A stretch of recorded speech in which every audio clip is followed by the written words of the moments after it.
Ձեր գնահատմամբ ինչ կատարվեց Ծաղկազարդի օրը Սուրբ Աննային։ Ոչ, ես այստեղ եմ աջակցություն։ Բնականաբար վարչապետի աթոռը զբաղեցնող անձի կողմից հերթական սադրանքը կատարվեց Հայ առաքելական եկեղեցու դեմ եւ ականատես եղանք դրան հաջորդող ապօրինություններին Հայաստանի Հանրապետությունում, ինչպես միշտ շեշտում եմ, օր-օրի ավելանում են քաղբանտարկյալները։ Բնականաբար այստեղ է մի աջակցություն տղաների, մեր Դավիթի, անձամբ չեմ ճանաչում, բայց ապօրինի քայլ է իր հանդեպ եւ այստեղ եմ, որ աջակցեմ։ Դուք ինչ ակնկալիքներ ունեք դատարանից։ Ճիշտը որ ասեմ, դատարանից այլևս այս պետության դատաիրավական համակարգից որևէ ակնկալիք չունեմ, որովհետև բնականաբար իրանք ծառայում են մեկ մարդու, կատարելով բազմաթիվ ապօրինի քայլեր, ինչպես մեր սրբազան հայրերի հանդեպ, ինչպես եկեղեցու հանդեպ, շատ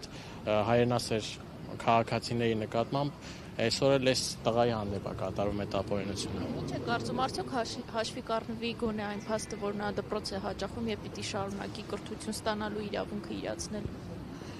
Հույս ունեմ ավելի շատ։ Եթե մնա իմ հույսին, հույս ունեմ, բայց չեմ կարծում, որ նման որոշում կկայացվի։ Բնականաբար ապօրինի քայլ կկատարվի։ Հիմա որպես երիտասարդ, որպեսզի նման բաներ այլևս չկրկնվեն, ինչ է պետք անել, դուք ինչ առաջարկ ունեք, ինչ ճանապարհ եք տեսնում։ Հիմա այս պահին միակ ճանապարհը ընտրություններն են, ընտրությունների միջոցով փորձենք ազատվել այս չարիքից։ Ես վստահ եմ, որ լինելու է, այդտեղ շատ կարևոր է մեր քաղաքացիների մասնակցությունը։ Պետք է հատկապես երիտասարդությունը համախմբվի օր առաջ ազատվելու այս չարիքի իշխանությունից։ Հակառակ պարագայում շատ ավելին է լինելու, քան թե ինչ այսօր։ Օրինակ ձեր վրա որևէ կերպ ազդում է Նիկոլ Փաշինյանի հայտարարությունը, որ օրինակ եթե ԿՊ-ն սահմանադրական մեծամասնություն չկազմի, ապա պատերազմ կլինի, կամ երբ որ ասում է, որ մենք 50+ հաղթելու ենք ընտրություններում։ 50+1-ը հաստատ չեն հավաքելու իրանք բնականաբար, ավելի արդար ընտրությունների դեպքում իրանք շանս չունեն ընտրվելու։ Մեր հանրությունը օր-օրի ապացուցում է իրենց այդ քարոզարշավները, այսպես ասած, ցույց են տալի, որ մեր հանրությունը ամենտեղ իրենց մերժում է, ամենտեղ։ Իսկ ինչ վերաբերում է պատերազմին, այստեղ արդեն իրանք իրենց խաղաղության թեզին, հակասում են։ Իրենք են ամեն օր խոսում խաղաղության մասին, որ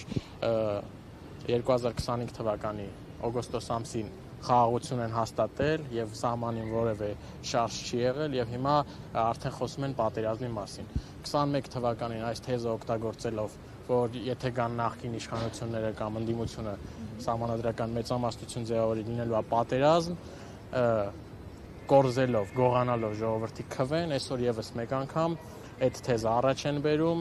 որ նախկինները վատն են, նախկինները Արցախ են հանձնել, այդ նախկիններն ապացուցել են, որ իրենք հայ են, իրենք Արցախ են պահել 30 տարի,